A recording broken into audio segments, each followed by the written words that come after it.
hira Jesosy no vato velona. Korintiana voalohany toko 5:10 andininy 7:4.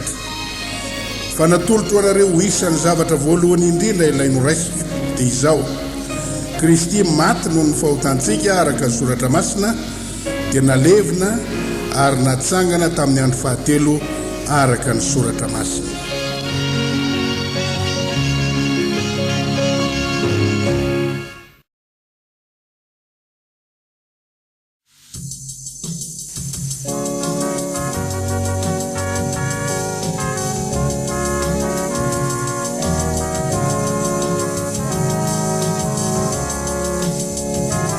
Jesosy no vato velo na sy vato fehisoro, azon'izay mila famonjena toninizy.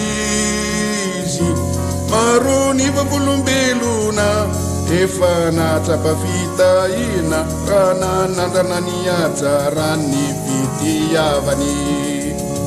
Ko atolotra ianao anio laino raisinay dia Jesosy, izay maty hoanisao tontolo izao areko. Nitsanganao fanamarinan'izay manaiky azy amin'ny vavany arimy no azy amin'ny fony.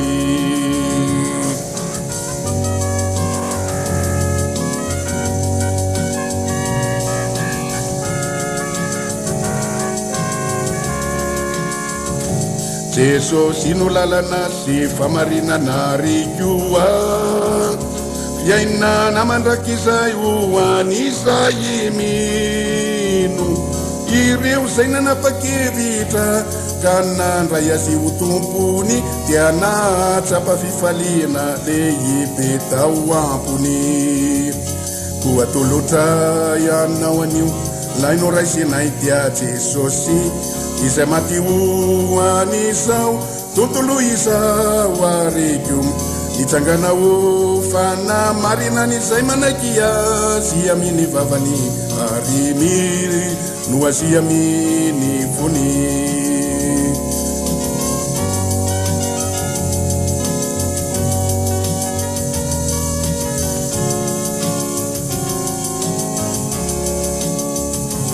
Jesosy no nagnarina ireo zavatra rehetra, izy no fiandohana ry fiafarana.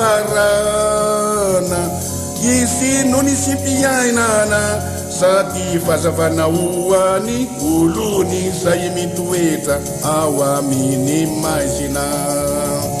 Ho atolotra ianao anio laino raisinay dia Jesosy, izay maty hoanisao tontolo izao areko.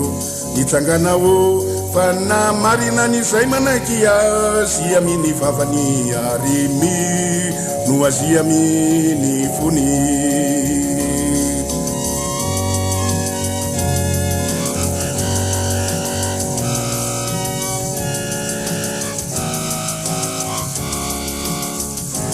Jesosy no zanak'andria manitra ny tafinofo, tonga mba hitadisy amonjy ny olombely.